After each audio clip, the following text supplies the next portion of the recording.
ครับเรามาดูหน้า17ข้อ2นะครับ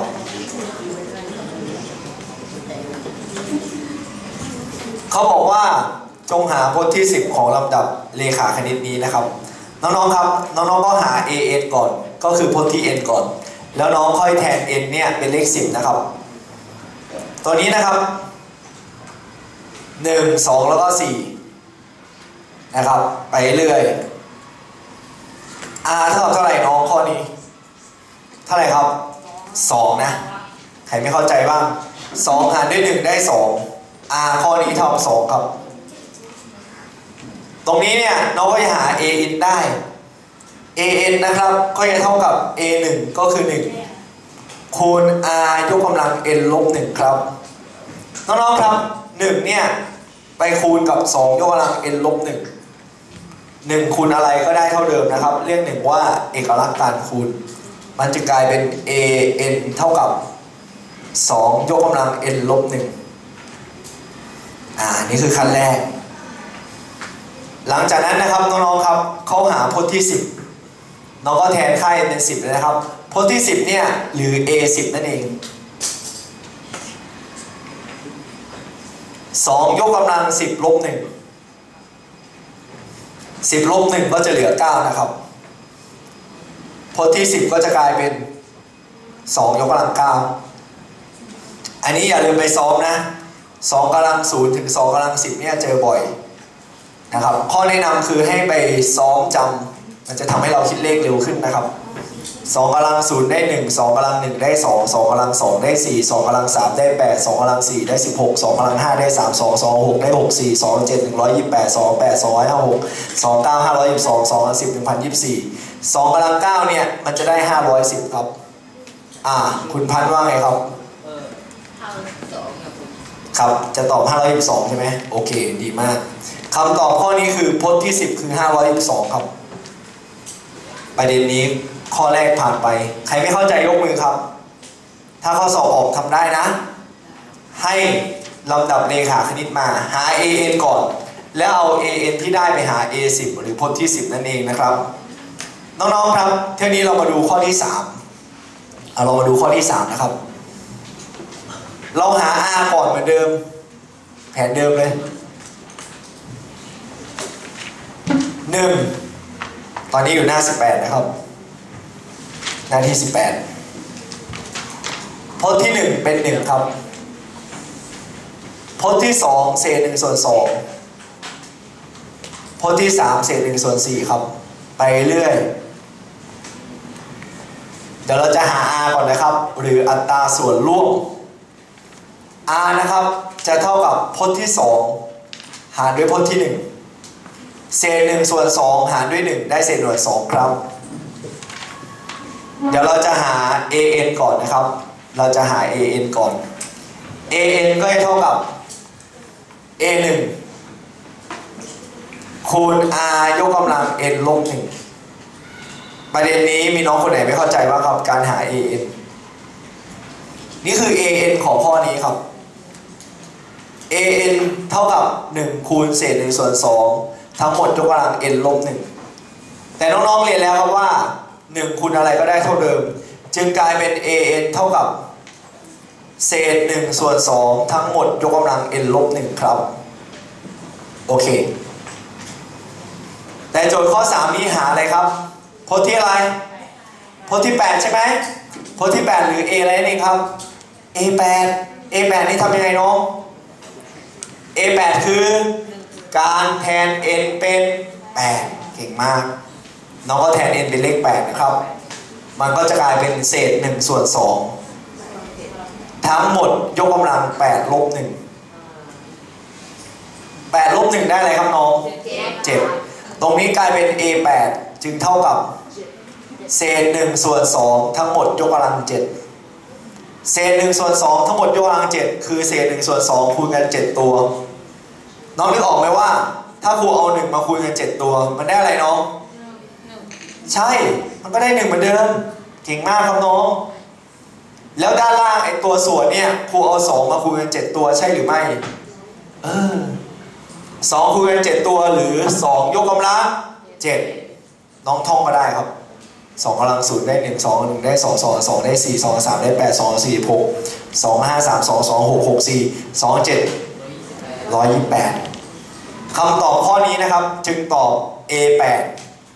มีค่าเท่ากับเศษ1ส่วนเท่าไหร่นะ128เก่งมากครับโอเคนะถ้าออกแนวนี้ทำได้นะครับเดี๋ยวขออีก2ข้อนะครับข้อ4กับข้อ5ข้อ3มีใครไม่เข้าใจยกมือครับโอเคต่อไปข้อ4นะครับ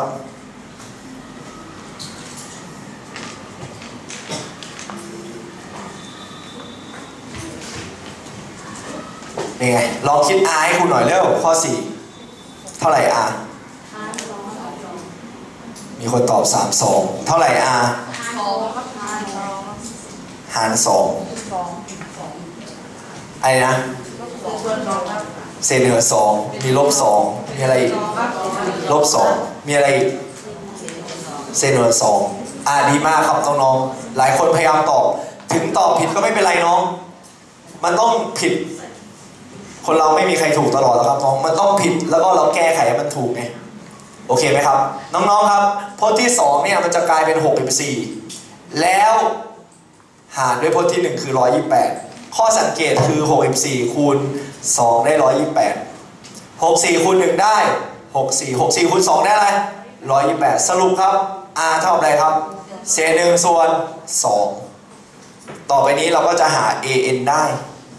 ต่อไปนี้เราก็จะหา AN ได้ AN ก็เท่ากับ A1 คือเท่าไหร่128คูณอะไรครับ R ยกกำลังอะไรครับยกกำลังอะไรครับ n ลบ1เก่งมากครับนี่คือ an น้องได้ an ออกมาแล้วแต่โจทย์ข้อนี้ให้หาพจน์ที่ n ใช่หรือไม่ไม่ใช่หาพจน์ที่อะไรเก่งมากเอาแทนไปเลยครับหาพจน์ที่8หาพจน์ที่8ครับหาพจน์ที่8หรือ a8 นั่นเองหาพจน์ที่8หรือ a8 นั่นเองน้องๆครับพจน์ที่8หรือ a8 นั่นเองจะเท่ากับ128ไปคูณด้วยเศษ1ส่วน2ทั้งหมดยกกำลัง8ลบ1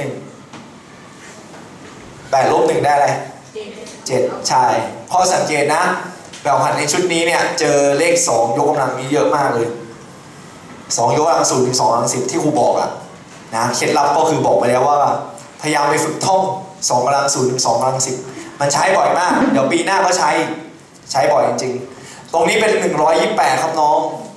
คูณด้วยเศษ1ส่วน2ทั้งหมดยกกำลัง7ครูถามน้องซ้ำครับ1คูณกัน7ตัวได้ไหมน้อง1คูณกัน7ตัวได้1เนาะในขณะที่ด้านล่างเนี่ย2คูณกัน7ตัวใช่ได้128เนาะถ้าเกิดครูจะสอนอีกแบบหนึ่งก็คือครูจะถามน้องว่าใครจำไม่ได้บ้างล่ะเรื่องเลขกำลังตอนเทอม1เนี่ยตรงนี้ไงเศษ a ส่วน b ทั้งหมดกำลัง n ไงน้องเท่าอะไรน้อง a กำลัง n ส่วนอะไรครับ b กำลัง n ทำความเข้าใจ a กำลัง n ส่วน b กำลัง n ใครไม่เข้าใจยกมือนะครับอันนี้เรียนแล้วตอนเทอม1ใครไม่เข้าใจเห็นไหมเข้าใจเราก็ต้องจำเนาะคณิตศาสตร์มันต่อเนื่องกันตลอดเลยน้องๆครับไอ้ตรงนี้1กำลัง7ก็ได้1 2กำลัง7ก็ตัวนี้ครับซึ่งตะกี้น้องตอบแล้วว่าคือ128 a8 เท่ากับ128คูณเศษ1ส่วน128 128กับ128ตัดกันหมดไปแสดงว่าพจน์ที่8ตอบพจน์ที่8ตอบ1ครับเก่งมากอีกข้อหนึ่งนะครับเดี๋ยวได้พักอีกข้อหนึ่งลองคิดข้อ5พร้อมๆนะครับหาพจน์ที่ n เหมือนเดิมถามได้ครับข้อ5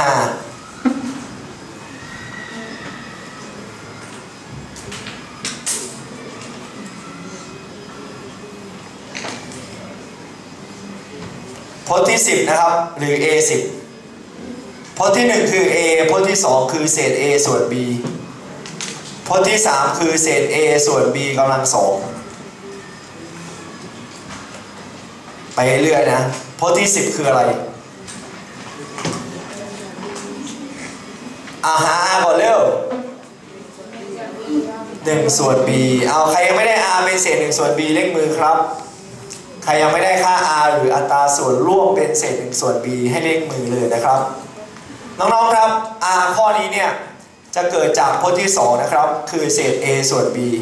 หารด้วยพจน์ที่1นะครับก็คือ a เฉยๆเนี่ยคือ a ส่วน1 a เฉยๆเนี่ยคือ a ส่วน1นะครับมันก็จะกลายเป็นหารเปลี่ยนเป็นคูณกับ a ส่วน1เป็น1ส่วน a ครับเพื่อนๆจึงตอบว่า r เท่ากับเศษ1ส่วน b ดังตะกี้ที่เพื่อนตอบครับนี่แหละครับการหาค่า r พอน้องได้ค่า r แล้วนะครับน้องก็เอาค่า r ที่ได้เนี่ยไปหา an นะครับน้องๆครับพจน์ที่ n หรือ an เนี่ยจะเท่ากับ a 1คูณด้วย r ยกกำลัง n ลบ1 a 1คูณด้วย r ยกกำลัง n ลบ1เพราะฉะนั้นตัวนี้นะครับ an ก็จะเท่ากับ a 1ก็คือ a 1ก็คือ a ครับ a 1ก็คือตัวแปร a ครับคูณด้วย r ยกกำลัง n ลบ1 r คือเศษ1ส่วน b ทั้งหมดกำลัง n ลบ1เก่งมากแต่โจทย์ข้อนี้ถามพจน์ที่เท่าไหร่ครับเก่งมากโจทย์ข้อนี้ถามพจน์ที่10ก็คือ a 10มันก็จะกลายเป็น a 10เท่ากับ a คูณด้วยเศษ1ส่วน b ทั้งหมดยกกำลัง10ลบ1 10ลบ1เหลืออะไรครับ9กลายเป็น a 10เท่ากับ a คูณด้วยเศษ1ส่วน b ทั้งหมดกำลัง9 1กำลัง9ได้อะไร1กำลัง9ได้อะไรใช่1กำลัง9ก็ได้1เหมือนเดิมแล้วส่วนด้วย b กำลัง9คำตอบข้อนี้จึงตอบว่าพจน์ที่10คืออะไรครับเศษ a ส่วน b กำลัง9เอาใครไม่เข้าใจยกมือนะครับเดี๋ยวในคลิปหน้านะครับเราจะมาดูแนวโจทย์อีกแบบหนึ่งนะ